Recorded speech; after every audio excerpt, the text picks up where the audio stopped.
국내 제사 이동통신 사업자를 가리기 위한 경합이 시작됐습니다. 정부가 주관하는 28GHz 주파수 경매의 최종 승리자가 SK텔레콤, KT, LG유플러스에 이은 국내 네 번째 무선 사업자 지위를 획득하게 되는 만큼 참여 기업들의 자금력 싸움으로 경쟁이 불붙을 전망입니다. 과학기술정보통신부는 세종텔레콤, 스테이지X, 마이모바일 등 세 곳을 대상으로 5G 28GHz 주파수 경매 절차를 진행합니다. 최대 50라운드의 오름 입찰 방식으로 승자가 결정됩니다. 앞서 해당 3개 기업들은 정부로부터 주파수 경매 참여에 대한 적격 판정을 받았습니다. 각 라운드별로 1시간 정도씩 소요될 예정입니다. 경매 첫날은 6라운드까지만 진행하고 26일부터는 8라운드씩 진행합니다. 직전 라운드 승자를 제외한 나머지 2개 사업자가 가격 경쟁을 벌이는 방식으로 진행됩니다.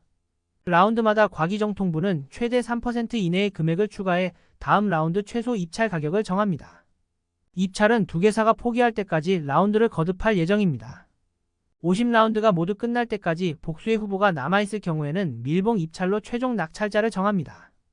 과기정통부가 정한 최소 입찰 금액인 742억 원 이상을 각자 써낸 결과 최고가를 제시한 사업자의 주파수가 돌아가는 방식입니다.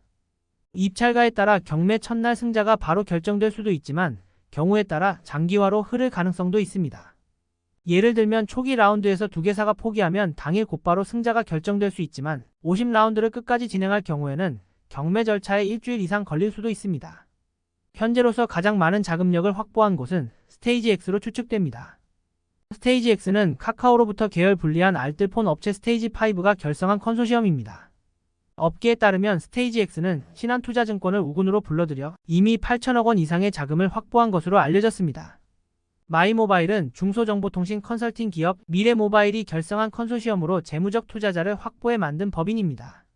미래모바일 외 컨소시엄 참여 기업은 알려지지 않았으나 최근 2,800억 원을 확보하고 나머지 7천억 원대 자금을 조달하기 위한 움직임에 나서고 있는 것으로 전해집니다.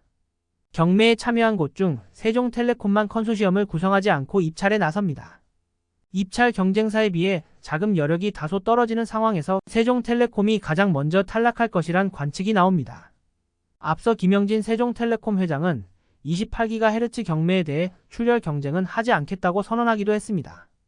통신업계에 따르면 이번 경매는 742억 원부터 시작하지만 최종 낙찰가는 1,000억 원 규모를 크게 넘어설 것이란 관측이 우세합니다. SK텔레콤, KT, LG유플러스 등 통신 3사는 지난 2018년 같은 주파수를 2,072억 원에 낙찰받았습니다. 주파수 대역을 할당받으면 향후 3년 차까지 전국의 기지국 6,000대를 의무적으로 구축하고 주파수 홍간섭 회피 조치를 이행해야 하는 등 투자 부담이 막중합니다. 제사 이동통신 사업자가 누가 되더라도 기지국 개당 3천만 원으로 추정해 계산하면 최소 1,800억 원이 추가로 필요하다는 업계의 계산이 나옵니다. 이 때문에 경쟁력 있는 제사 이동통신사가 탄생할 수 있을지에 대해 업계의 회의론도 불거지는 상황입니다. 세종텔레콤, 스테이지X, 마이모바일 모두 과기정통부의 적격 심사를 통과했으나 자금 조달 계획은 아직까지 모두 비공개 상태입니다. 국내 2통 3사가 포기한 주파수 대역이기에 중소사업자 규모로 감당하기 어렵다는 지적입니다.